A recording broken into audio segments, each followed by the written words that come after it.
اعوذ باللہ من الشیطان الرجیم بسم اللہ الرحمن الرحیم اللہم صلی علی سیدنا و مولانا محمد وعلی آلہ وصحبہ وبارک وسلم۔ السلام علیکم ورحمۃ اللہ وبرکاتہ۔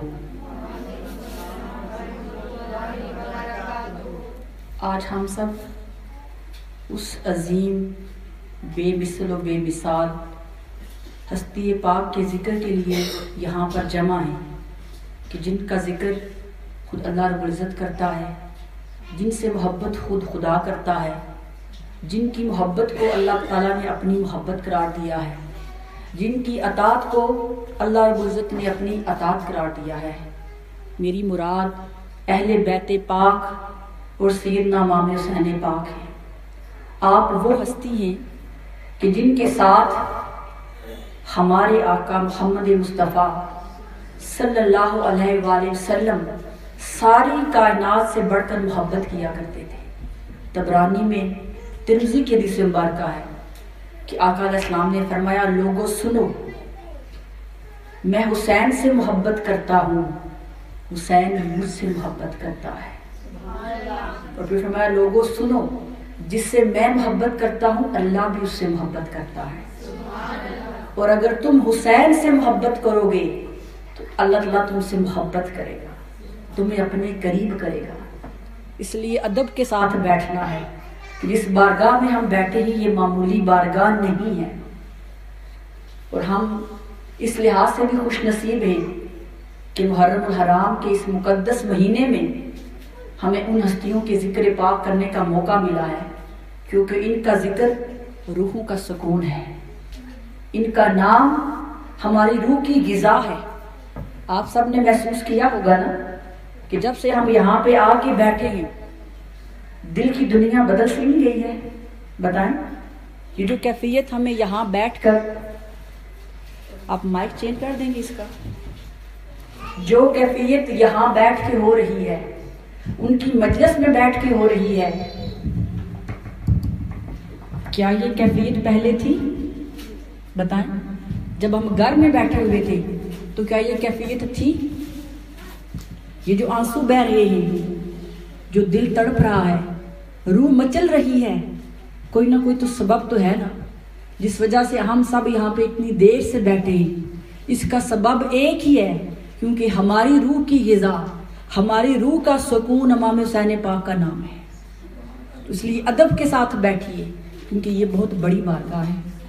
اور آج جو ٹاپک مجھے دیا گیا تھا گفتگو کے لیے وہ یہ تھا کہ جو ثانیہ کربلا ہے وہ کیوں پیش آیا، کیوں امام حسین پاک نے یزید کی بیعت نہیں کی، کیوں اپنے سارے کنبے کو اس کرب و بلا کے میدان میں جا کر شہید کروا دیا، ایسی کیا وجہ تھی کہ سیدنا امام حسین پاک نے اپنا سارا کنبہ، سارا خاندان، یہاں تک کہ 6 ماہ کے علی اصغر کو بھی قربان کر دیا؟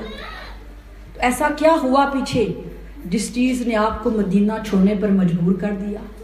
ایسا کیا ہوا کہ حج کے دنوں میں لوگ مکہ جا رہے تھے، لبیک لبیک کی صدائیں لگا رہے تھے، اور امام پاک حج کے دنوں میں مکہ چھوڑ کر کوفہ جا رہے تھے؟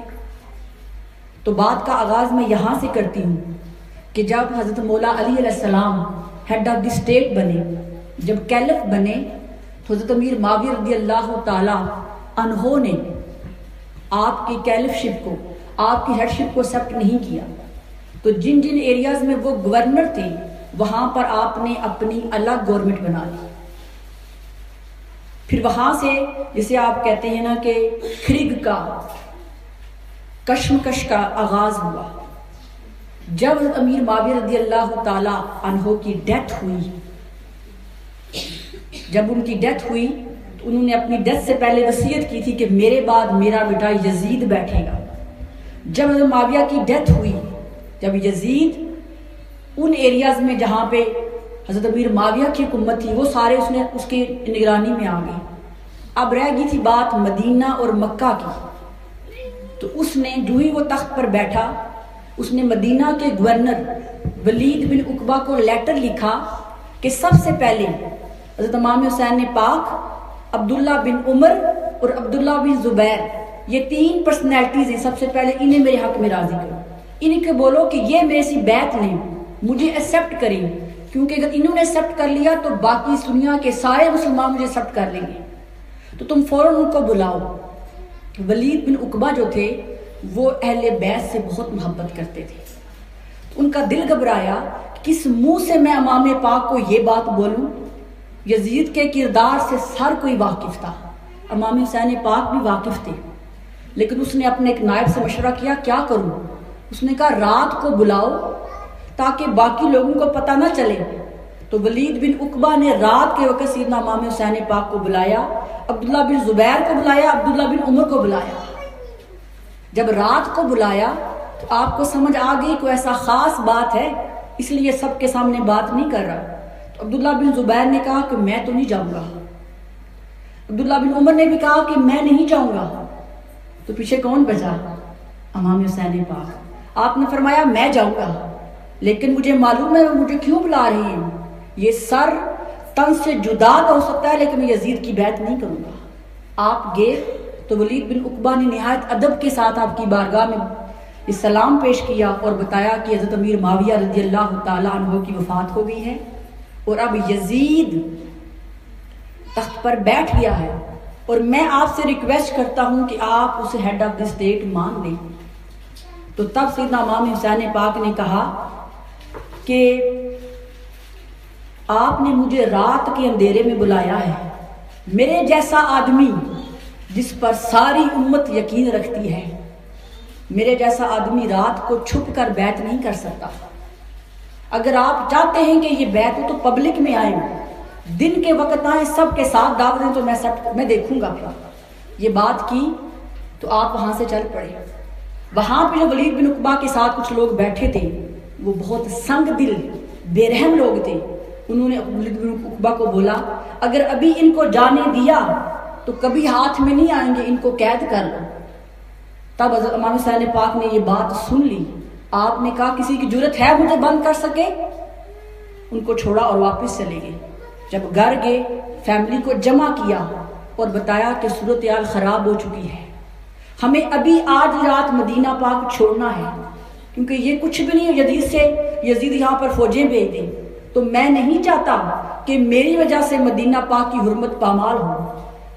تو آپ نے اپنے ساری فیملی کو، رشتہ داروں کو جمع کیا اور پھر آپ الوداعی سلام کہنے کے لیے آقا علیہ السلام کے روضے پر گئے اور جا کر بولا نانا جان، آپ کے حسین نے آنکھ کھولی تو آپ کو دیکھا، آپ کے حسین نے قدم رکھا تو مسجد نبوی کا صحن تھا، بچپن سے لے کر آج تک میں کبھی مدینہ سے جدا نہیں ہوا نانا پاک، نہ کبھی آپ سے جدا ہوا، لیکن اب یہ وقت آ گیا ہے کہ حسین کو مدینہ چھوڑنا پڑے گا،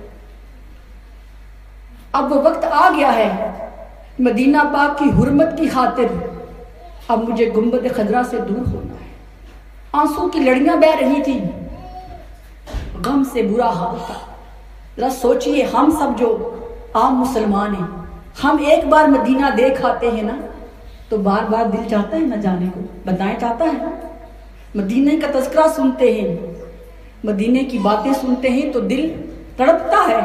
تو سوچئے وہ حسین پاک جن کا بچپن سے لے کر جوانی ہر وقت مدینہ پاک میں گزرا، مسجد نبوی کے صحن میں گزرا، ان کے لیے کتنا مشکل وقت تھا مدینہ پاک کو چھوڑنا، اور یہ بھی معلوم نہیں تھا کہ واپس آؤں گا یا نہیں آؤں گا، لیکن بہرحال پھر اپنی والدہ سیدہ کائنات فاطمہ زہرا کی بارگاہ میں گئے، اپنے بھائی امام حسن کی بارگاہ میں جنت البقیع میں گئے اور جا کر بولا کہ بابا، بولا اماں جان، آج آپ کا حسین آپ کو الوداعی سلام کرنے آیا ہے، معلوم نہیں حسین کو واپس مدینہ آنا نصیب ہوگا یا نہیں ہوگا۔ پھر وہاں سے آپ نے مدینہ سے ٹریول کیا مکہ، آپ مکہ پاک تشریف لے آئے۔ جب آپ مکہ آئے تو کوفہ کے لوگوں کو علم ہو گیا کہ امام حسین پاک کوفہ مکہ آگے ہیں، تو وہاں سے ان لوگوں نے 1000 لیٹر لکھے، 1 2 3 4 نہیں، 1000 لیٹر لکھے کہ امام حسین پاک آپ ہمارے امام ہیں، ہم تو یزید کے جو گورنرز ہیں ان کے پیچھے نہ نماز پڑھتے ہیں، نہ جمعہ نہ عیدین، ہم گھروں میں نمازیں پڑھتے ہیں، ہمارے دین کو پامال کیا جا رہا ہے۔ امام حسین پاک اس وقت ہمیں آپ کی ضرورت ہے، اور بہت سے خطوں میں یہ بھی لکھا تھا کہ اگر آج آپ نہ آئے تو قیامت کے دن ہم آپ کے نانا کو شکایت کریں گے کہ جب ہمیں ضرورت تھی تو آپ کا حسین نہیں آیا۔ یہ سارے خطوط، یہ لیٹرز امام حسین پاک کے پاس آ رہے تھے۔ جو مکہ کے لوگ تھے وہ بار بار کہتے حسین کوفہ نہ چاہیے گا، کوفہ والوں کی بے وفائی کا تو آپ کو علم ہے نا کہ آپ کے بابا کے ساتھ انہوں نے کیا کیا تھا۔ تو امام حسین پاک نے کہا وہ بھلے وفادار ہوں یا بے وفا، لیکن اب مجھے وہاں پہ جانا ضروری ہے۔ قرآن مجید کی آیہ مبارکہ ہے سورہ آل عمران، آیت نمبر 104 میں شاد ہے وَلْتَكُمْ مِنْكُمْ أُمَّةٌ يَدْعُونَ إِلَى الْخَيْرِ وَيَأْمُرُونَ بِالْمَعْرُوفِ وَيَنْهَوْنَ عَنِ الْمُنْكَرِ وَأُولَئِكَ هُمُ الْمُفْلِحُونَ، کہ تم میں سے ایسے لوگوں کی ایک جماعت ضرور ہونی چاہیے جو لوگوں کی نیکی کی طرف بلائیں، نیکی کا حکم دیں اور برائی سے روکیں۔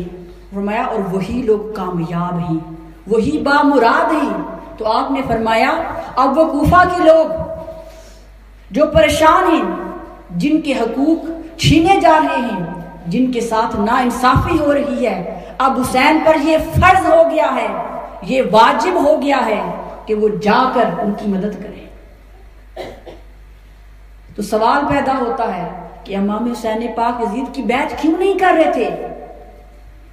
تو اس کی وجہ بھی سن لیں۔ یزید کا جو کریکٹر تھا، جو کردار تھا، وہ امت مسلمہ کا سب سے بدبخت اور بدکردار شخص تھا۔ یہ وہ شخص تھا جس نے اسلام کے ایٹیکیٹس کو، اسلام کی عزت کو، اسلام کی حرمت کو پامال کیا تھا۔ یہ حاجی بھی تھا، یہ نمازی بھی تھا۔ آج بہت سارے لوگ یزید کو ڈیفینڈ کرتے ہیں کہ وہ تو حاجی بھی تھا، وہ نمازی بھی تھا، وہ جہاد پر بھی گیا تھا۔ اب اس کا حج کا تذکرہ سن لو۔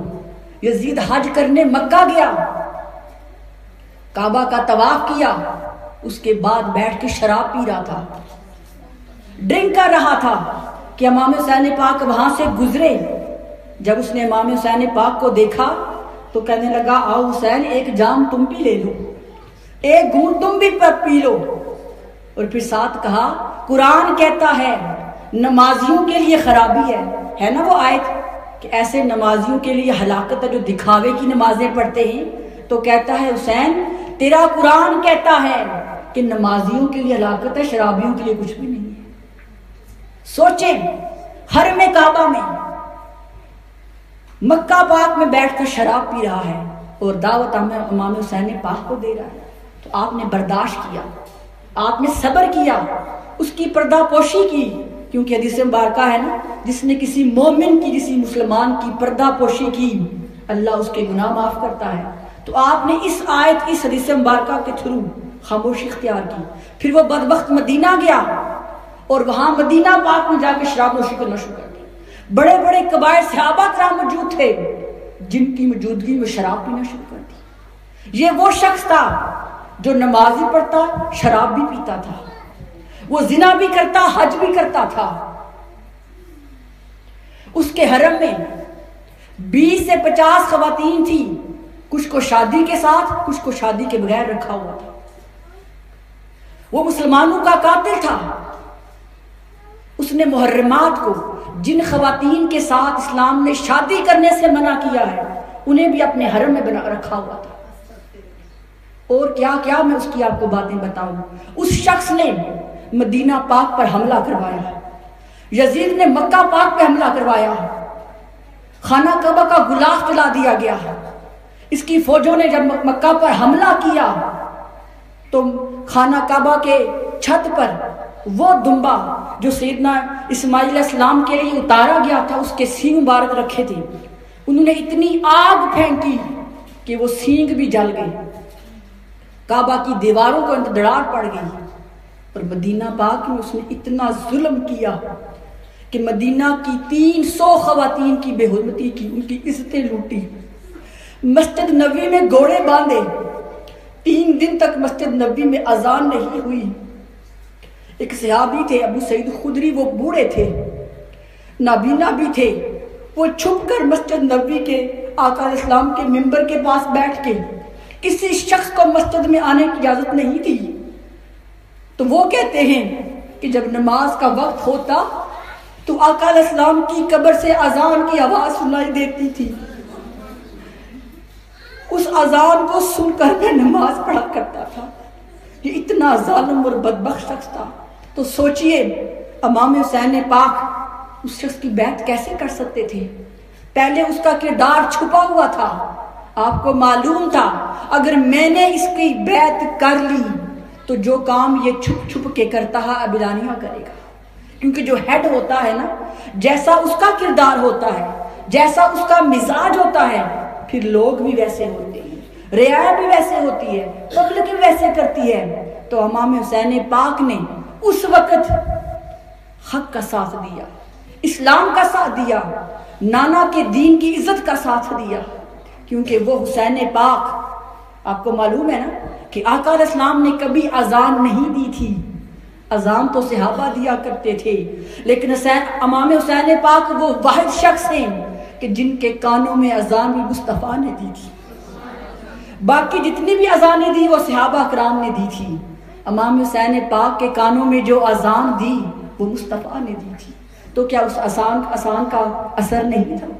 پوری دنیا کے لوگ تھے، واحد امام حسین پاک، امام حسن پاک اور اور سیدہ زینب تھی جنہوں نے مصطفیٰ کی زبان کو چوسا تھا، جنہوں نے مصطفیٰ کے کندھوں پہ سواریاں کی تھی، جن کو آقا علیہ السلام نے لوریاں سنائی تھی، جن کی رگوں میں سیدہ کائنات کا خون تھا، جن کی رگوں میں مولا علی کا خون تھا۔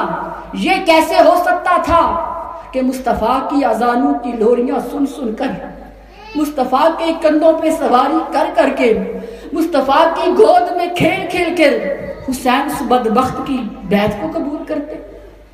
یہ نہیں ہو سکتا تھا۔ امام حسین پاک نے جو کوفہ کا سفر کیا وہ اپنی ذات کے لیے نہیں، حکومت لینے کے لیے نہیں، جنگ کرنے کے لیے نہیں، بلکہ مسلمانوں کی عزت کے لیے، اسلام کی عزت کے لیے، اسلام کے حقوق کے لیے، نانے کے دین کو بچانے کے لیے آپ نے سارا کنبہ قربان کر دیا۔ اور میسج ہمیں دیا کہ لوگوں، جب بات مصطفیٰ کے دین کی آئے، جب بات مصطفیٰ کے دین کی عزت کی آئے، جب بات مصطفیٰ کے دین کی حفاظت کی آئے، تو پھر اگر 6 ماہ کے بچے بھی ہوں تو انہیں بھی قربان کر دو، اگر 18 سال کا علی اکبر بھی ہو تو اسے بھی قربان کر دو، اور اگر مصطفیٰ کی نشانی قاسم بھی ہو تو اسے بھی قربان کر دو، کیونکہ امام حسین پاک کا جو کردار تھا وہ پوری امت کے لیے رول ماڈل تھا۔ اگر اس وقت امام حسین پاک یزید کی بیعت کر لیتے تو اس کا مطلب یہ تھا کہ اس کی برائیاں بھی آپ نے ایکسپٹ کر لی ہیں، اس کی بدکرداری کو بھی آپ نے ایکسپٹ کر لیا ہے، اس لیے آپ نے اس بدبخت کی بیعت نہیں کی تھی۔ یہ کاز تھی اصل میں۔ پھر جب کوفہ والوں کے لیٹرز آ رہے تھے بار بار، تو 8 ذی الحج کو آپ نے مکہ سے کوفہ جانے کا ارادہ کیا۔ وہاں کے لوگوں نے روکا، کہا کہ امام حسین پاک آپ نہ جائیے، لیکن آپ نے فرمایا اب جو کچھ بھی ہوگا مجھ پر وہاں جانا فرض ہے۔ تو جب آپ کوفہ سے مکہ سے نکلے تو مکہ والے آپ کو رخصت کرنے آئے، آپ کی فیملی کے جو لوگ تھے وہ، اور کچھ آپ کے محبت کرنے والے وہ بھی ساتھ تھے۔ وہاں پر یزید کو پتہ چل گیا کہ امام حسین پاک تو کوفہ آ رہے ہیں، تو اس نے حر بن یزید کو 1000 سپاہی ود ویپن گھوڑوں کے ساتھ بھیجا اور کہا کہ امام حسین کو کوفہ نہیں آنے دینا، اگر یہ کوفہ پہنچ گئے تو میری تو چھٹی ہو جائے گی۔ تو امام حسین پاک اپنی فیملی کے ساتھ وہاں کے حالات سے بے خبر تھے، کیونکہ آپ نے اپنے جانے سے پہلے اپنے بھائی مسلم بن عقیل اور 2 بچوں کو وہاں پہ بھیجا تھا۔ جب مسلم بن عقیل کوفہ گئے تو وہاں کے لوگوں نے بڑی گرم جوشی کے ساتھ ان کی مدد کی، لیکن جب برا وقت آیا تو سب چھوڑ گئے. مسلم بن عقیل بھی شہید ہو گئے. ان کے 2 بچے، ایک کا نام محمد اور دوسرے کا نام ابراہیم تھا. وہ معصوم تھے، 10-11 سال کے، بہت خوبصورت معصوم شہزادے تھے. جب ان کے بابا شہید ہو گئے ان کو نہیں معلوم تھا، تو دونوں بھائی کہتے ہیں، چھوٹا کہتا ہے بڑے سے کہ بھائی مدینہ کے بچے کیا کہتے ہوں گے کہ ابراہیم اور محمد کوفہ جا کے ہمیں بھول ہی گئے ہیں. بھائی وہ جو مدینہ کی گلیوں میں نکلتے ہوں گے ہمیں مس تو کرتے ہوں گے نا، اور بابا جان بھی کتنے دن ہو گئے ہم سے ملے نہیں ہیں. تو بڑا بھائی کہتا ہے انشاءاللہ بھائی ہم بہت جلدی مدینہ پاک میں جائیں گے، اپنے دوستوں کو جا کے ملیں گے. اسی رات دونوں بھائیوں کو بے دردی کے ساتھ شہید کر دیا گیا. امام حسین پاک کو اس کی خبر نہیں تھی کہ مسلم بن عقیل بھی شہید ہو گئے ہیں، ان کے بچے بھی شہید ہو گئے ہیں. آپ بے خبر تھے حالات سے، اپنی فیملی کو لے کے کوفہ کی طرف جا رہے تھے. راستے میں حر بن یزید آیا. وہ آپ سے محبت کرنے والا تھا لیکن حکم سے مجبور تھا. اس نے آ کے کہا کہ امام حسین پاک آپ کوفہ نہیں جا سکتے. آپ نے اسے بولا کہ میں جنگ کرنے نہیں آیا، مجھے دیکھو میرے پاس لیٹرز ہیں جو تم لوگوں نے بھیجے ہیں، میں تمہاری مدد کے لیے آیا ہوں، اور دیکھو تو صحیح میں کون ہوں. اس نے کہا لیکن میں مجبور ہوں، مجھے حکم دیا گیا کہ میں آپ کے ساتھ رہوں، آپ کو کوفہ نہ جانے دوں. پھر آپ نے اسے کہا اچھا ٹھیک ہے، اگر مجھے وہاں نہیں جانے دیتے میں واپس مکہ چلا جاتا ہوں کیونکہ میں جنگ کرنے نہیں آیا. اس نے کہا واپس مکہ بھی نہیں جا سکتے. پھر آپ نے دوسری آپشن دی. آپ نے کہا ٹھیک ہے واپس مکہ نہیں جا سکتا تو مجھے آزاد چھوڑ دو، میں جنگلوں میں چلا جاتا ہوں، بیابانوں میں چلا جاتا ہوں، وہاں جا کر آباد ہو جاتا ہوں. انہوں نے کہا آپ یہ بھی نہیں کر سکتے، ہمیں حکم ہے کہ آپ جہاں جہاں جائیں گے ہم آپ کے ساتھ جائیں گے. تو امام حسین پاک کو انہوں نے گھیرے میں لے لیا اور چلتے چلتے اس مقام پر آ گئے جسے میدان نینوا کہتے تھے. جب وہاں پر آئے، جب اس ڈیزرٹ کو دیکھا، اس صحرا کو دیکھا تو خوف آتا تھا. تو آپ نے بہت سے لوگوں سے پوچھا کیا نام ہے، کسی نے کہا نینوا، کسی نے کہا کرب و بلا، ڈیفرنٹ نام لوگوں نے بتائے. تو پھر امام حسین پاک نے کہا ٹھیک ہے یہاں پر خیمے گاڑ لو. پھر آپ کو آفر کی گئی کہ یا تو آپ یزید کی بیعت کر لیں، آپ یزید کی بیعت کر لیں، اگر آپ یزید کی بیعت کر لیتے ہیں تو ہم آپ کو فلاں علاقہ دے دیں گے، اتنے درم و دینار دیں گے، اتنے خادم دیں گے کہ ساری زندگی دولت کی کمی نہیں ہوگی. آپ نے پھر کہا میں یزید کی بیعت نہیں کروں گا. پھر عمر بن سعد نے 4000 اور سپاہی بھیجے ود ویپنز. پہلے 1000 تھے، 4 کتنے ہو گئے ٹوٹل؟ 5000. 5000 سپاہی ود ویپنز وہ کرب و بلا کے میدان میں آ گئی. اور امام حسین پاک ٹوٹل کتنے تھے؟ 72، جس میں بچے بھی شامل تھے، جس میں خواتین بھی شامل تھی، 6 ماہ کے علی اصغر بھی شامل تھے. تو کیا وہ جنگ کرنے جا رہے تھے؟ آج بہت سے لوگ کہتے ہیں یہ 2 شہزادوں کی جنگ تھی، یزید بھی شہزادہ تھا اور امام حسین پاک بھی شہزادے تھے. چلے سوچ لیتے ہیں کہ امام حسین پاک جنگ کرنے آئے تھے. تو جب حج کا موسم تھا، جب ہر اہل ایمان مکہ جا رہا تھا، اگر امام حسین پاک ایک کال دیتے کہ میرے ساتھ آؤ تو کیا لوگ کعبہ نہیں چھوڑ سکتے تھے؟ بتائیں، کیا امت مسلمہ میں امام حسین پاک کے چاہنے والوں کی کمی تھی؟ وہ ایک اشارہ کرتے، یزید کیا اس کی فوجوں کا بار بار لوگ اتار دیتے.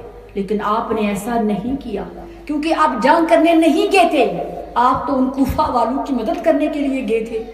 وہاں پر بھی جب آپ کو گھیر لیا تو عمر بن سعد نے کہا سب سے پہلے ان کا پانی بند کر دو. یہ کہا. وہ کرب و بلا کا میدان، نیچے ریت، اوپر تپتا سورج، کوئی درخت نہیں تھا. وہاں پر تو جانور بھی جانے سے ڈرتے تھے، پرندے بھی اس میدان کے اوپر سے گزرتے ہوئے ڈرا کرتے تھے. اس دشت و بے بیا میں آپ اور آپ کی فیملی نے خیمے لگا لیے. یہ کرتے کرتے 9 محرم کا دن آ گیا.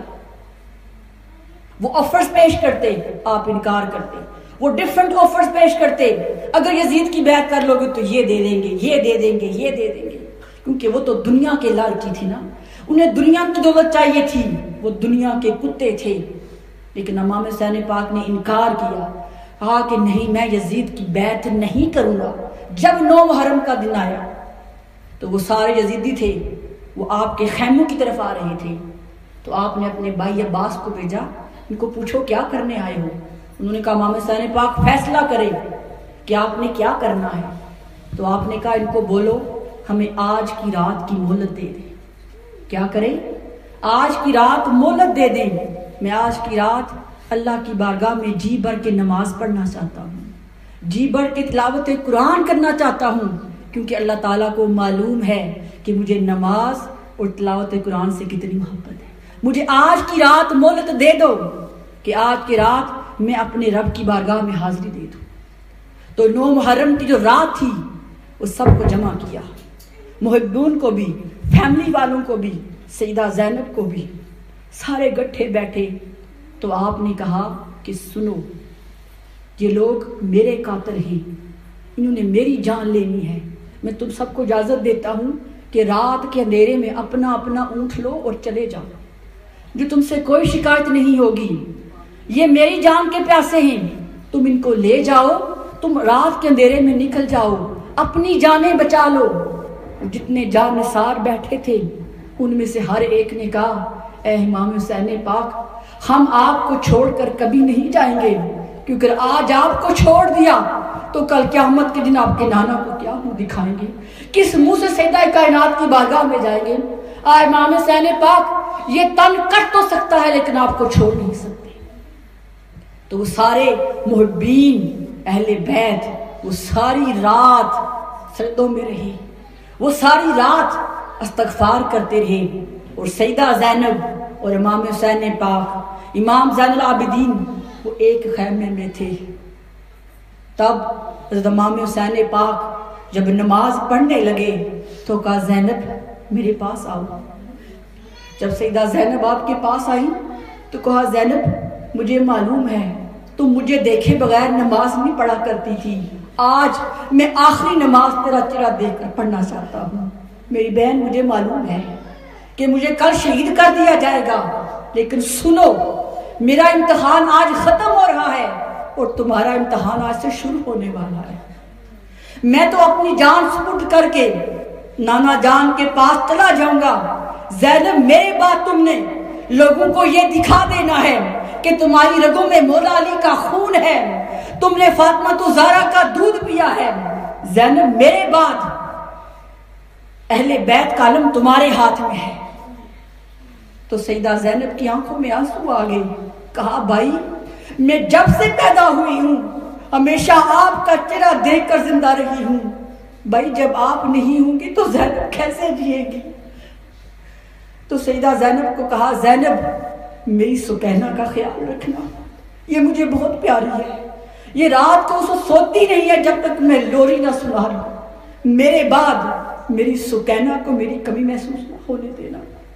تو سیدہ زینب جو ہیں وہ بھی سجدے میں گر گئی، امام حسین پاک بھی نماز میں مشغول ہو گئی۔ سیدہ زینب بتاتی ہیں کہ جب وہ نماز سے پڑھ کے فارغ ہوں تو ایک اونگ لگی، تھوڑی دیر کے لیے آنکھیں بند ہوئی تو کیا دیکھتی ہیں کہ کربلا کا میدان حوروں سے چمک رہا ہے، حور العین زمین پر اتر آئی ہیں، ہر طرف حوریں ہی حوریں ہیں، اور ان کے بیچ میں ایک نقاب پوش عورت تھی جو میدان کربلا میں جھاڑو دے رہی تھی۔ تو سیدہ زینب بڑی حیران ہوئی، اس کرب و بلا کے میدان میں اتنی روشنی، اور یہ عورت کون ہے جو کربلا کے میدان میں جھاڑو دے رہی ہے؟ تو خواب میں ان سے پوچھا ہے بی بی آپ کون ہیں اور کربلا کے میدان میں جھاڑو کیوں دے رہی ہیں؟ تو جواب میں کہا زینب کل میرے حسین نے یہاں پر گھوڑے سے کٹ کے گرنا ہے، میں کنکر اس لیے صاف کر رہی ہوں کہ کل جب میرا حسین گھوڑے سے گرے تو کنکر نہ چبھے۔ تو سیدہ زینب نے کہا رحم دل خاتون آپ کون ہیں؟ تو جواب میں پردہ ہٹایا تو وہ کوئی اور نہیں آپ کی والدہ سیدہ کائنات فاطمہ زہرا۔ ارے وہ ہر لمحے میدان کربلا میں حسین پاک کے ساتھ تھی اور صدائیں دے رہی تھی حسین آج میرے دودھ کی لاج رکھنا، آج لوگوں کو بتا دینا جس سیدہ کا میں نے دودھ پیا ہے اس سیدہ کا سر نہ کبھی جھکا تھا نہ جھکے گا، حسین لوگوں کو بتا دو یہ سر کٹ تو سکتا ہے، جھک نہیں سکتا۔ تو پھر آپ ہوش میں آئیں اور اپنے بھائی سے جا کر لپٹ کے رونا شروع ہو گئی۔ تو امام حسین پاک نے کہا زینب مبارک ہو، میں نے بھی ابھی خواب میں دیکھا ہے کہ نانا جان اور بابا علی تشریف لائے تھے اور کہہ رہے تھے حسین کل شام کا کھانا ہمارے ساتھ کھانا، کل شام ہمارے ساتھ ہوگی، میرا بلاوا آ گیا ہے۔ اس کے بعد جب صبح ہوئی 10 محرم کی، جتنے جان نثار ساتھ تھے ہر ایک نے آ کے کہا کہ ہم آپ پر جان قربان کریں گے۔ ارے وہاں 2 کردار تھے، 2 طرح کے لوگ تھے، ایک امام حسین پاک کے غلام تھے، دوسرے یزید کے غلام تھے۔ ایک امام حسین پاک کے نام پر اپنی زندگی قربان کرنے والے تھے، دوسرے دولت کی خاطر، پیسے کی خاطر، درم و دینار کی خاطر زندگیاں قربان کرنے کے لیے آئے تھے۔ ہر ایک جان نثار نے، وہ بھوکے بھی تھے، وہ پیاسے بھی تھے، وہ سفر بھی کر کے آئے تھے، لیکن تاریخ بتاتی ہے کہ جو کوئی میدان کربل میں گیا اس نے اکیلے نے 100 یزیدیوں کو واصل جہنم کیا۔ جب جان نثار سب شہید ہو گئے تو 18 سالہ علی اکبر وہ تیار ہو کر بابا کی بارگاہ میں آئے اور کہا بابا مجھے اجازت دیں، آج علی اکبر آپ پر اور اپنے نانا کے دین پہ قربان ہونا چاہتا ہے۔ تو آپ نے اجازت دی۔ جو امام علی اکبر تھے، جو ان کا چہرہ تھا وہ آقا اسلام سے بہت مشابہت کرتا تھا۔ مدینہ پاک میں جب لوگ اداس ہوا کرتے تھے نا تو علی اکبر کا چہرہ دیکھا کرتے تھے، کیونکہ اس چہرے کو دیکھ کر مصطفیٰ کی یاد آیا کرتی تھی۔ تو علی اکبر میدان جنگ میں اترے، جہاں جہاں آپ کی تلوار چلتی وہ مولی گاجر کی طرح کاٹ رہے تھے۔ جب انہوں نے دیکھا کہ اکیلے حملہ کرنے سے کچھ نہیں ہوگا تو سب نے کولیکٹیولی آپ پر حملہ کیا۔ ایک نیزہ آپ کے سینے پر لگا، ایک بازو پہ لگا، فرمایا یا اباتا العطش العطش۔ آپ بھاگ کر گئی، کہا ابا جان پیاس سے زبان کانٹا بن گئی ہے، اگر ایک گھونٹ پانی کا مل جائے اس ہاشمی خون کو قیامت تک کوئی ہرا نہیں سکتا، بس ایک گھونٹ پانی کا دے دے۔ تو آپ نے کہا بیٹا اس وقت پانی تو نہیں ہے، تیرے باپ کی یہ سوکھی زبان ہے، اسے چوس لے۔ اس وقت آپ نے حضرت امام علی اکبر کے منہ میں اپنی زبان دی، کیونکہ پانی تو کتنے دنوں سے بند تھا۔ پھر تازہ دم ہوئے، پھر جا کر لڑے اور جام شہادت نوش فرمایا۔ جب سیدنا امام حسین کو خبر ملی کہ امام علی اکبر شہید ہو گئے ہیں تو آپ ان کی لاش اٹھانے کے لیے گئے۔ تو روایات میں آتا ہے کہ جب آپ اپنے بیٹے کی لاش اٹھانے کے لیے گئے تو آپ کی ایج 56 ایئر اور 5 منتھ تھی، 56 سال اور 5 ماہ تھی۔ سر اور داڑھی کا ایک بال بھی سفید نہیں تھا۔ اور جب امام اکبر کی لاش کو کندھوں پہ اٹھایا تو دیکھنے والے کہتے ہیں کہ ٹانگیں زمین پہ گھسٹ رہی تھی، اتنے جوان تھے، خوبصورت تھے۔ اور وہاں سے میدان سے لے کر جب خیمے تک آئے تو امام حسین پاک کی داڑھی بھی سفید ہو گئی، سر کے بال بھی سفید ہو گئے۔ وہ بیٹے کا کندھا، وہ بیٹے کی جوان لاش، اس غم کو تو برداشت کر لیا، آنکھوں سے آنسو تو نہیں نکلے، لیکن اس غم نے ایسا اثر کیا کہ وہ جتنا ٹائم آپ اس لاش کو اٹھا کر خیمے تک لانے میں لگا، آپ کی داڑھی بھی سفید ہو گئی اور سر کے بال بھی سفید ہو گئی۔ تو سوچئے امام حسین پاک نے اپنا جوان علی اکبر کس لیے شہید کروایا؟ کیا حکومت لینے کے لیے، تخت لینے کے لیے، پیسے لینے کے لیے، شہزادہ بننے کے لیے، جنت لینے کے لیے؟ ارے جنت تو تب ان کا مقدر بن گئی تھی جب پیدا ہوئے تھے تو مصطفیٰ نے کہا تھا حسن و حسین جنت کے نوجوانوں کے سردار ہیں۔ جنت کے لیے نہیں، مصطفیٰ کے دین کے لیے، مصطفیٰ کی امت کے لیے، مصطفیٰ کے دین کی عزت کے لیے، حق کے لیے، انصاف کے لیے، مظلوم کی مدد کے لیے آپ نے سارا کچھ قربان کر دیا۔ پھر امام قاسم جو حسن کی نشانی تھے، بہت خوبصورت نوجوان تھے، وہ آئے اور آ کر کہا چچا جان اجازت دیجیے میں بھی آپ پر اپنی جان قربان کر دوں. تو امام حسین نے پاک نے کہا تم تو میرے بھائی کی آخری نشانی ہو.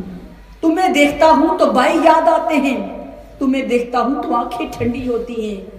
تو اب حضرت امام قاسم نے کہا کہ میرے بابا نے مجھے وصیت کی تھی کہ جب امام حسین پاک پر مشکل وقت آیا تو قاسم منہ نہ پھیرنا بلکہ اپنی جان قربان کر کے مجھے سرخرو کرنا. وہ دیکھیے بابا مجھے بلا رہے ہیں, وہ دیکھیے دادی سیدہ فاطمہ میری بلائیں لے رہی ہیں, چچا جان مجھے اجازت دیجیے. تو جو یزیدی فوجی تھے جب حضرت قاسم میدان جنگ میں اترے تو ان کی آنکھوں میں بھی آنسو آ گئے.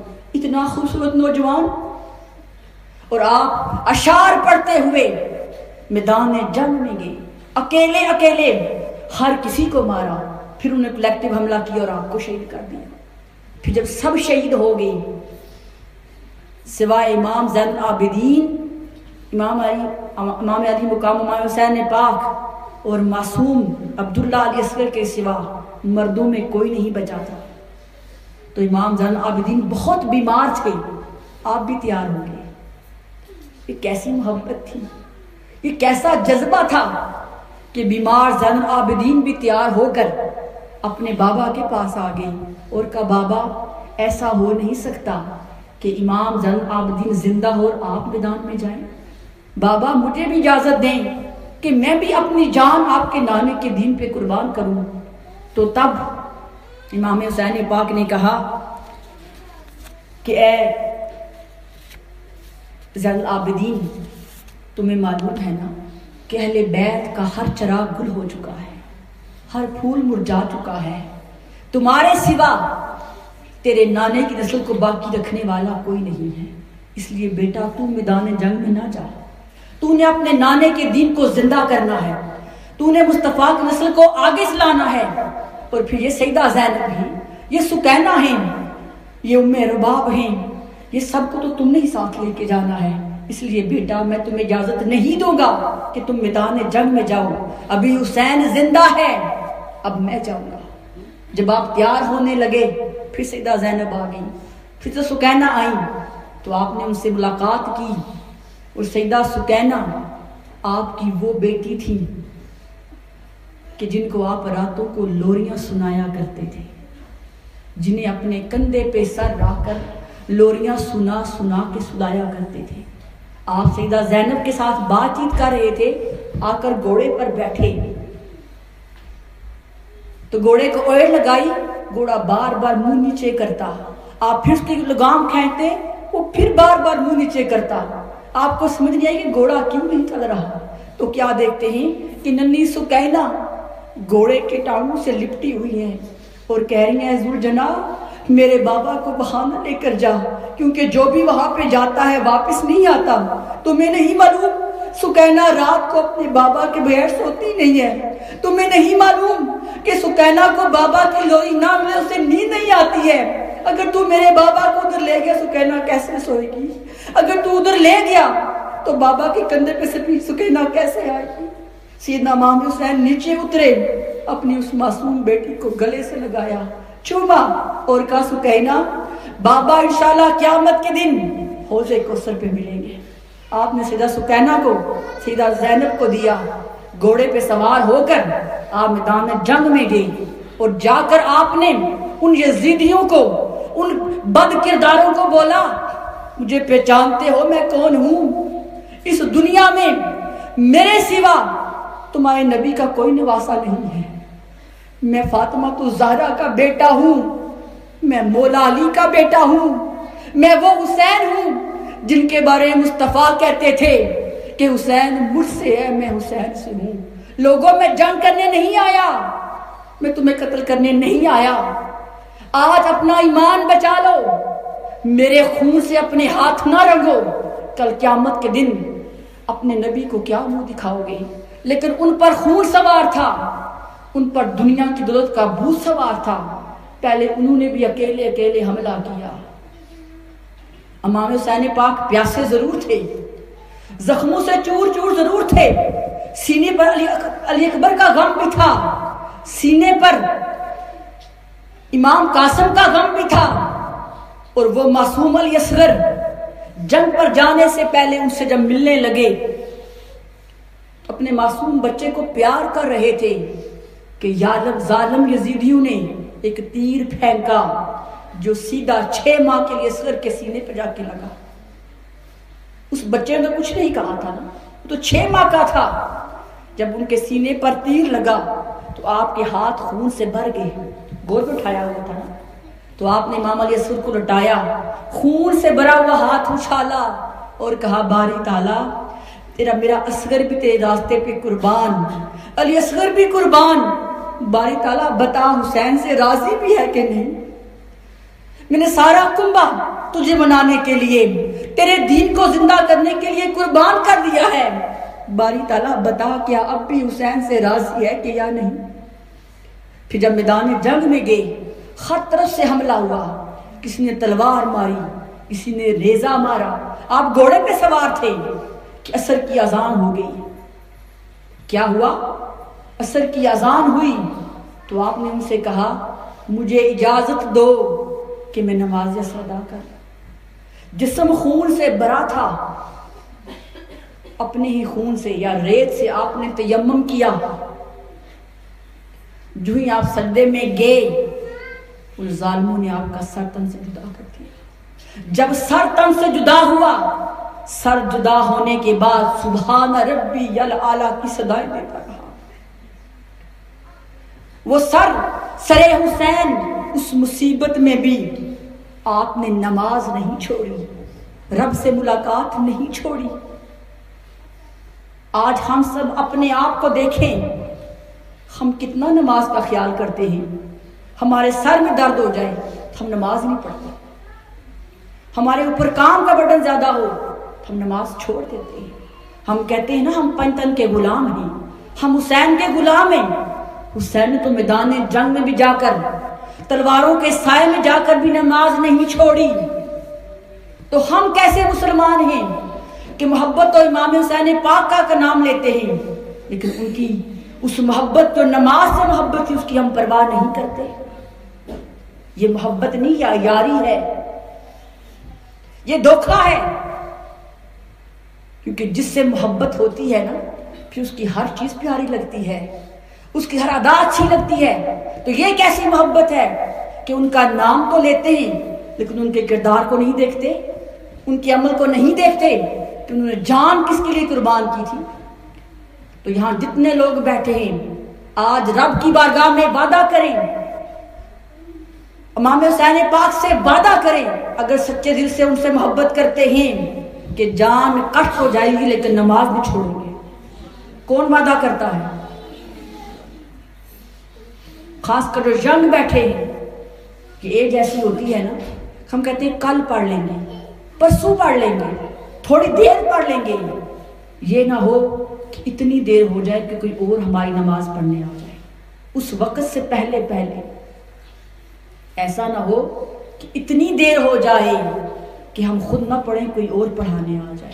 اس سے پہلے کچھ سجدے کر لو, کچھ نمازیں پڑھ لو, کیونکہ یہی پیغام حسین ہے کہ زندگی میں کتنا مشکل وقت کیوں نہ آئے, کتنی آزمائشیں کیوں نہ آئیں, نماز سے تعلق نہ توڑنا, نماز سے ناطہ نہ توڑنا, کیونکہ یہ نماز ہی رب سے ملاقات کا ذریعہ ہے.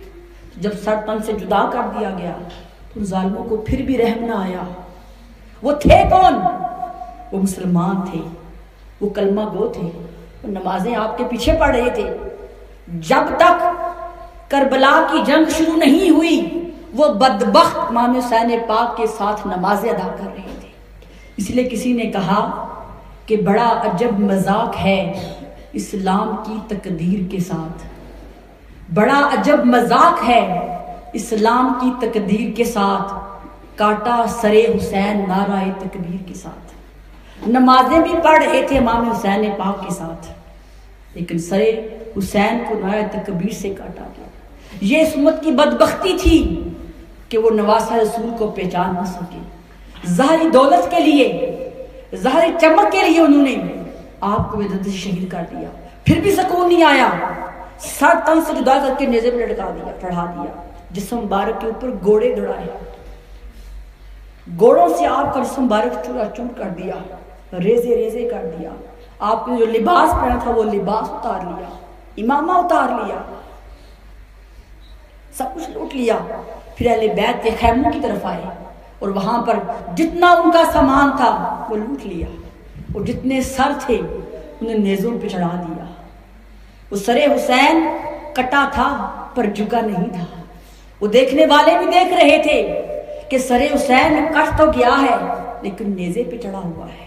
پھر وہاں سے ان شہداء کی لاشوں کو دفنایا نہیں، وہ اتنے بدبخت تھے، کھلے آسمان کے تلے ان لاشوں کو چھوڑ دیا گیا۔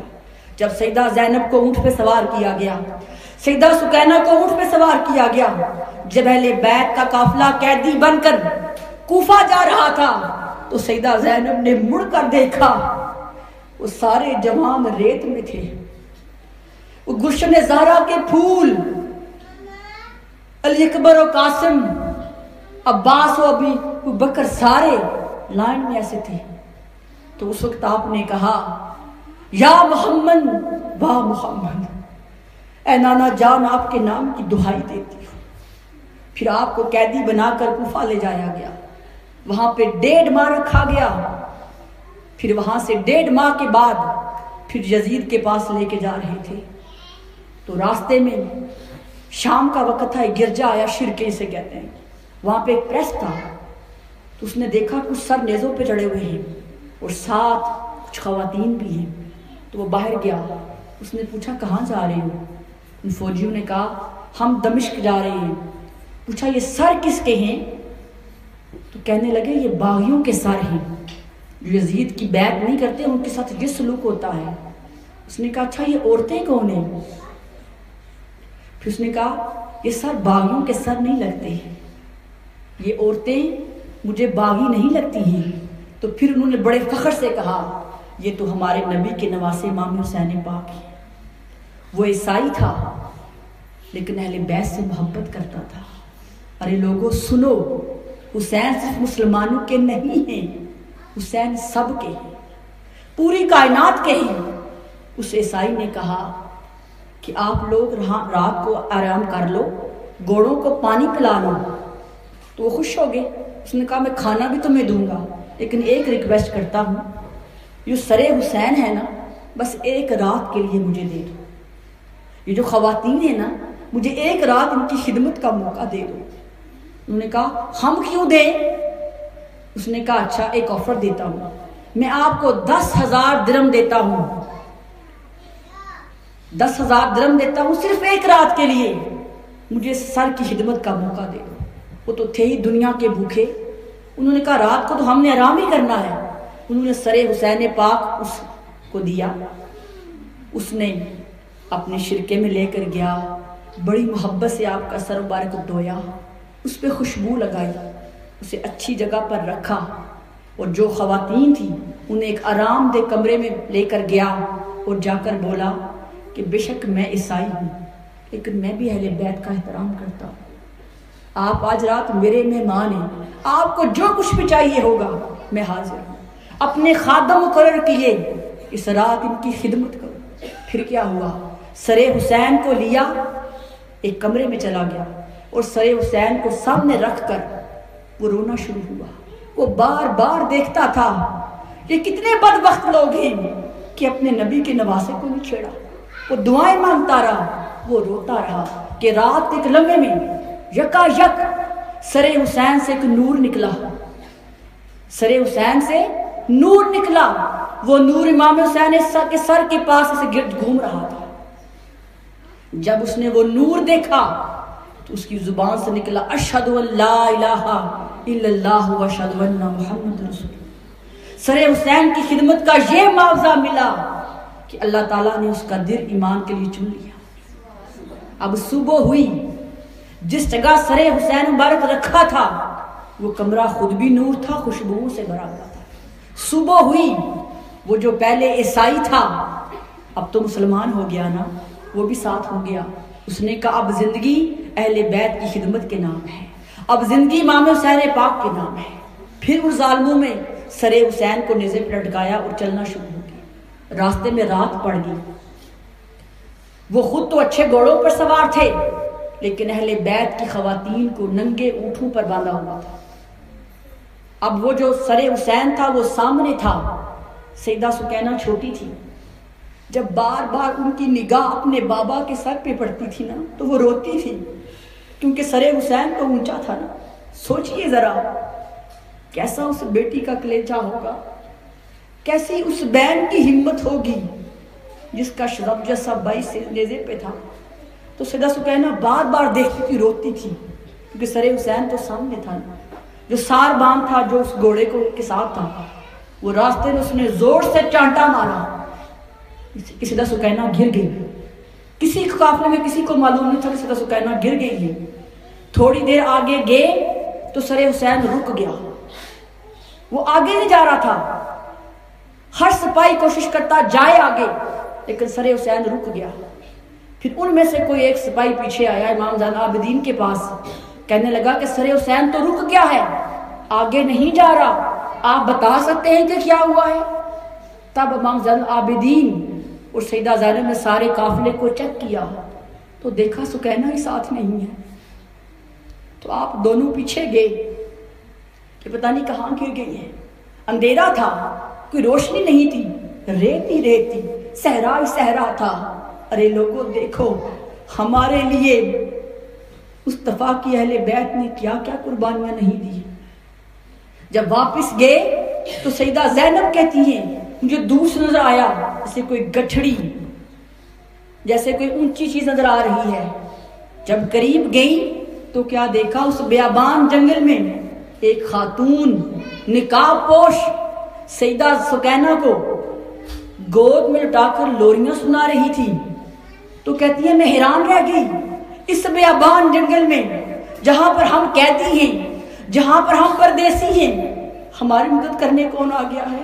تو سیدہ زینب نے کہا خاتون آپ کا اللہ بھلا کرے، آپ نے اس پردیس میں ہماری مدد کی ہے، اللہ آپ کا بھلا کرے، لیکن آپ یہ تو بتائیں آپ کے دل میں ہماری مدد کرنے کا کیسے خیال آ گیا ہے؟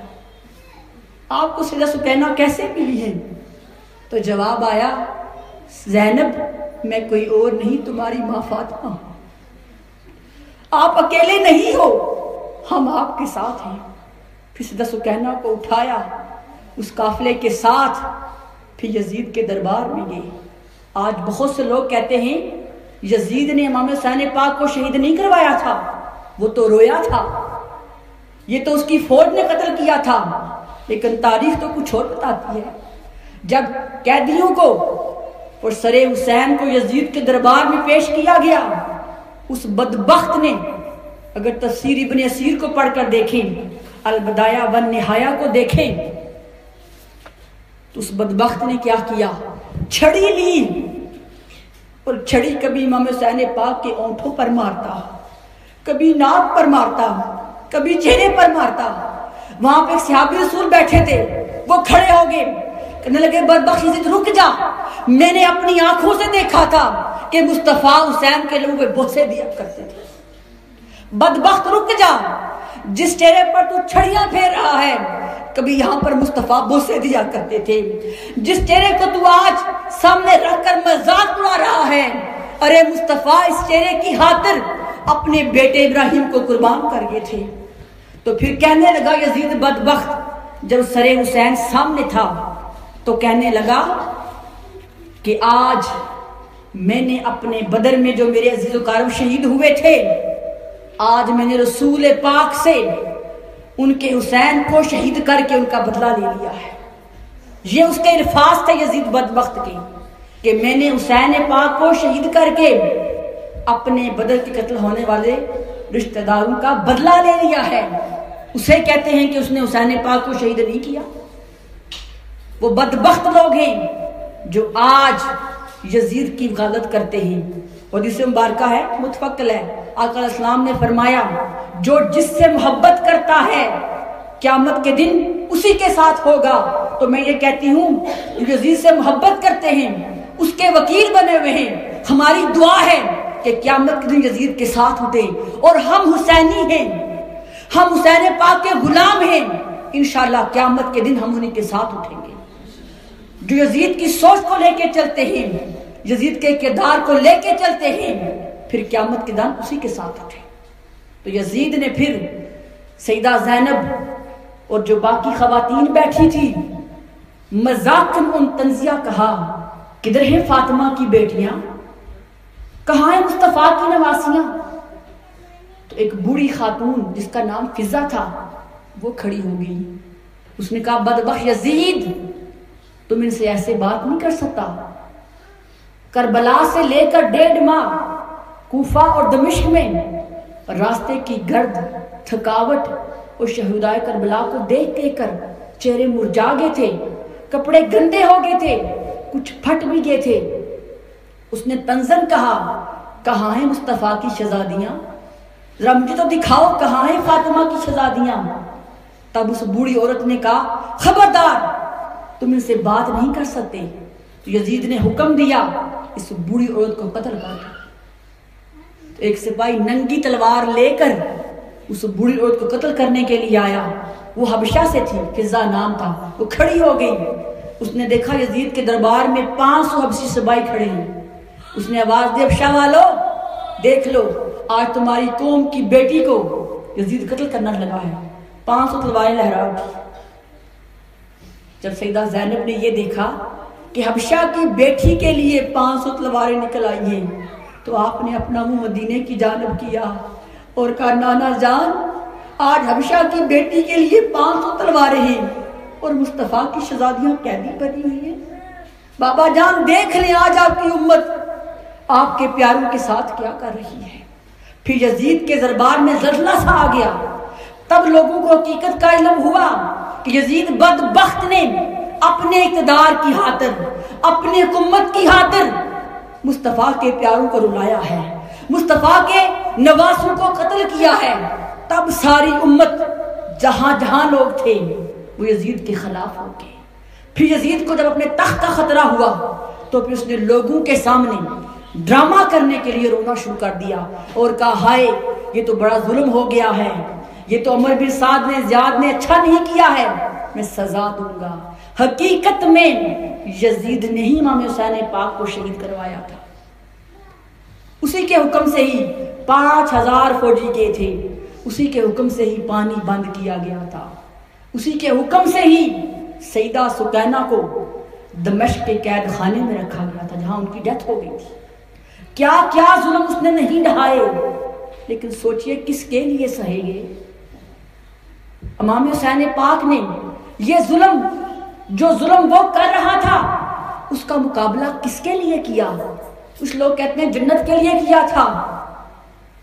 اس لیے میں نے آپ سے کہا کہ جنت کے لیے نہیں کیا، جنت تو تب ان کے مقدر میں لکھی گئی تھی جب پیدا ہوئے تھے، اور مصطفیٰ نے فرما دیا تھا کہ حسنین کریمین جنت کے نوجوانوں کے سردار ہیں، جنت ان کے گھر کی خادم ہے، وہ جنت کے مالک ہیں۔ لوگوں انہوں نے ہمارے لیے، امت مسلمہ کے لیے، نانا کے دین کے لیے، مظلوموں کے حق کے لیے اپنی جان قربان کر دی تھی۔ اور سوچئے اگر اس وقت امام حسین پاک نہ کھڑے ہوتے تو آج جو دین ہمارے سامنے موجود ہے ایسا نہ ہوتا۔ آج جب ظلم کو دیکھ کر ہم کھڑے ہوتے ہیں، ہمارے سینے جلتے ہیں، تو یہ خیرات ہے امام حسین پاک کی۔ اگر امام حسین پاک اس وقت تعداد میں تھوڑے ہو کر حق کے لیے کھڑے نہ ہوتے تو قیامت تک کوئی شخص بھی حق کے لیے کھڑا نہ ہوتا۔ وہ اپنی زندگی کو کردار بنا کے چلے گئے، میسج دے گئے کہ لوگوں جب ظلم ہو رہا ہو، جب زیادتی ہو رہی ہو، تم تعداد میں تھوڑے ہی کیوں نہ ہو، کھڑے ہو جانا۔ یہاں کوانٹٹی میٹر نہیں کرتی، یہاں کوالٹی میٹر کرتی ہے۔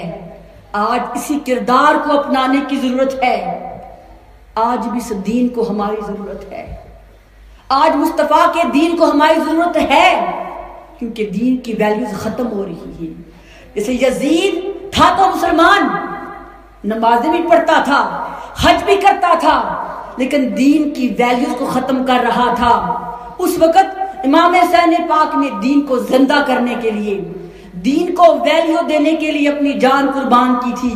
اس لیے کسی شاعر نے کہا، قتل حسین اصل میں مرگ یزید ہے، قتل حسین اصل میں مرگ یزید ہے، اسلام زندہ ہوتا ہے ہر کربلا کے بعد۔ نعرہ تکبیر، نعرہ رسالت، نعرہ حیدری، حسینیت زندہ باد۔ تو امام حسین پاک نے اپنے خون سے اسلام کو زندگی دی، علی اکبر کے خون سے اسلام کی بنیاد رکھی،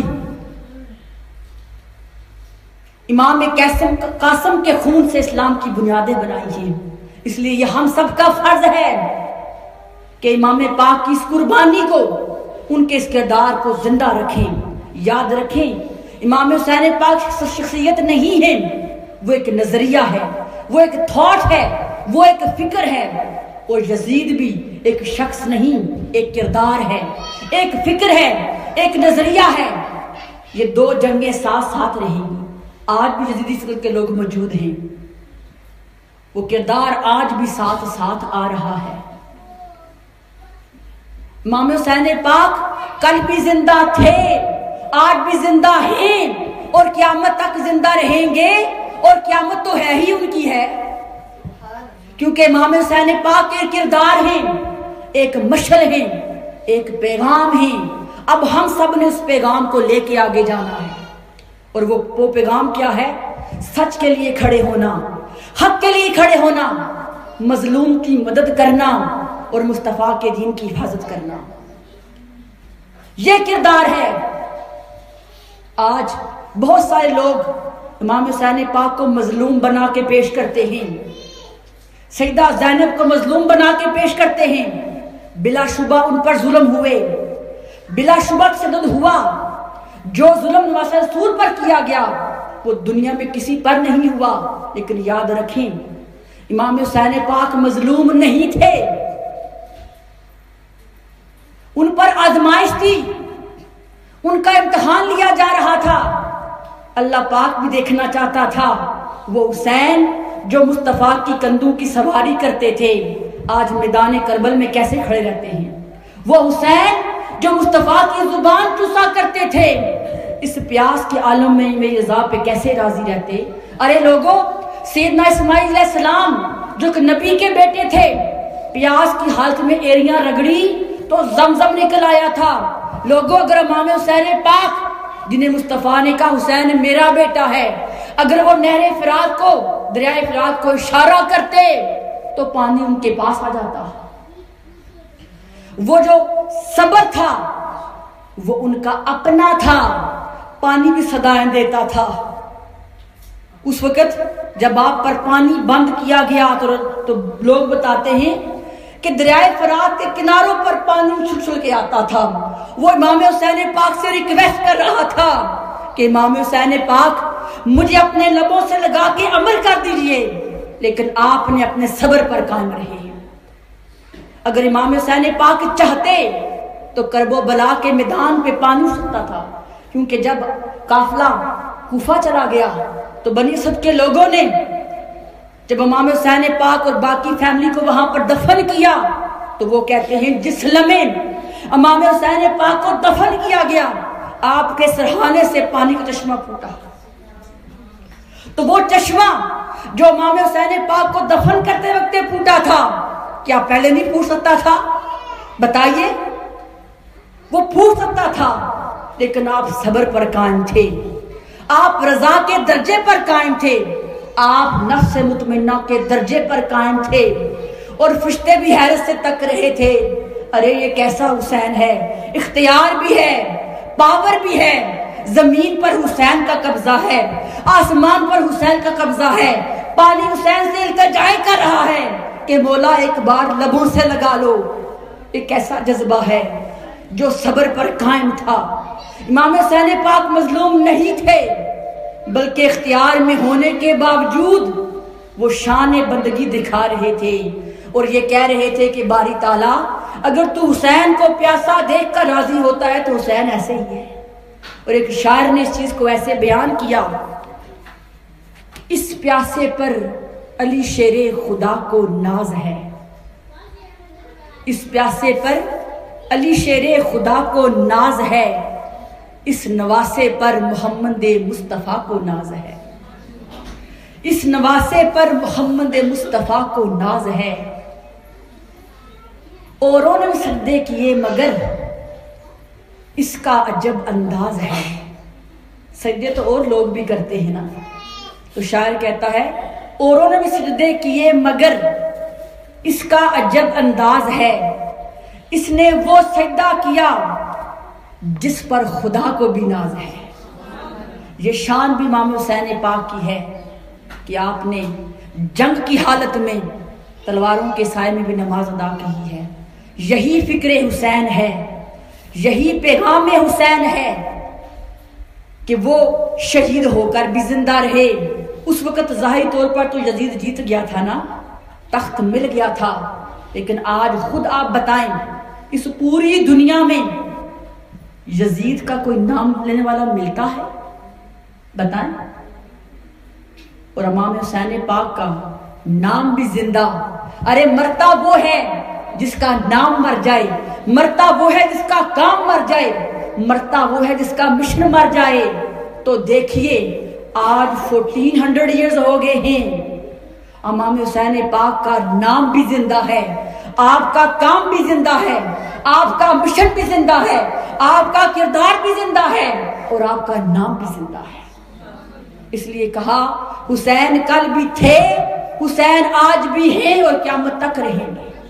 اور آج کے دور میں منہاج القرآن امام حسین پاک کے اسی پیغام کو لے کر، اس نظریے کو لے کر، اس سوچ کو لے کر میدان عمل میں اتری ہے۔ آج آپ پاکستان میں دیکھتے ہیں جو حال ہمارے پاکستانیوں کا، ہمارے بہن بھائیوں کا ہو رہا ہے۔ جب شیخ الاسلام نے قوم کے لیے، امت کے لیے جب آواز اٹھائی تو اپنے پرائے تو پرائے اپنے مخالف ہو گئے کہ یہ تو مولوی ہے، یہ کیوں سیاست میں آ رہے ہیں، یہ کیوں دھرنے دے رہے ہیں، یہ کیوں لوگوں کے حقوق کی بات کر رہے ہیں۔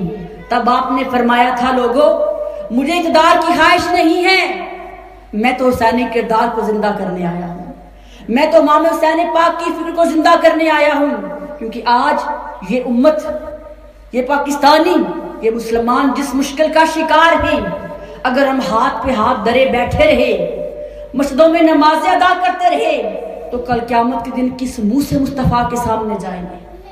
اسی کردار کو سامنے رکھتے ہوئے آج پوری دنیا میں منہاج القرآن کے سینٹرز قائم کیے گئے ہیں، ادارے قائم کیے گئے ہیں، وہاں پر بہنیں بھی کام کرتی ہیں، وہاں پر بیٹیاں بھی کام کرتی ہیں، وہاں پر معصوم بچے بھی کام کرتے ہیں۔ کس لیے؟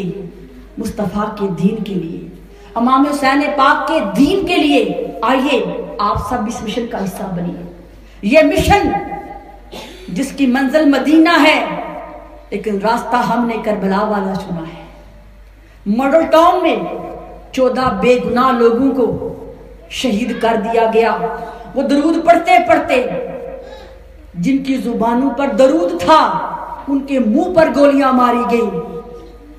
ان میں 2 خواتین بھی تھی جن میں سے ایک 4 منتھ کی پریگننٹ تھی۔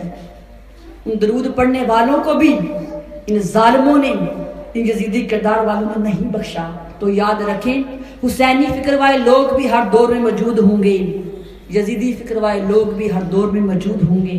اب فیصلہ ہم نے کرنا ہے کہ ہم نے کدھر جانا ہے۔ ہم نے یزیدی فکر کو سپورٹ کرنا ہے یا حسینی فکر والے بننا ہے؟ یہ فیصلہ ہم نے کرنا ہے، یا کوفی بننا ہے۔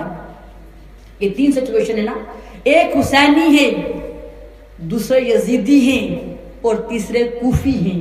کوفی کون تھے؟ جو چپ رہے، جو خاموش رہے۔ حسینی وہ تھے جو میدان عمل میں آ گئے تھے، سچ کے لیے کھڑے ہو گئے تھے، قربانیاں دی تھی۔ یزیدی وہ تھے جو حق کا راستہ روکنے آئے تھے، جو قتل کرنے آئے تھے، جو لوٹنے آئے تھے۔ اب ہم نے بھی فیصلہ کرنا ہے۔ یہ 3 کردار آج بھی موجود ہیں۔ حسینی کردار بھی زندہ ہے، کوفہ والے بھی موجود ہیں، یزیدی فکر بھی ہے۔ اب یہ فیصلہ ہم نے کرنا ہے کہ ہم نے کس حصے میں جانا ہے۔ تو سوچ لیجئے کہ ہم نے یقیناً ہم سب کا فیصلہ حسینی کردار ہوگا، حسینی فکر ہوگی، حسینی پیغام ہوگا، اور وہ پیغام یہ ہے ہر مظلوم کی مدد کرو،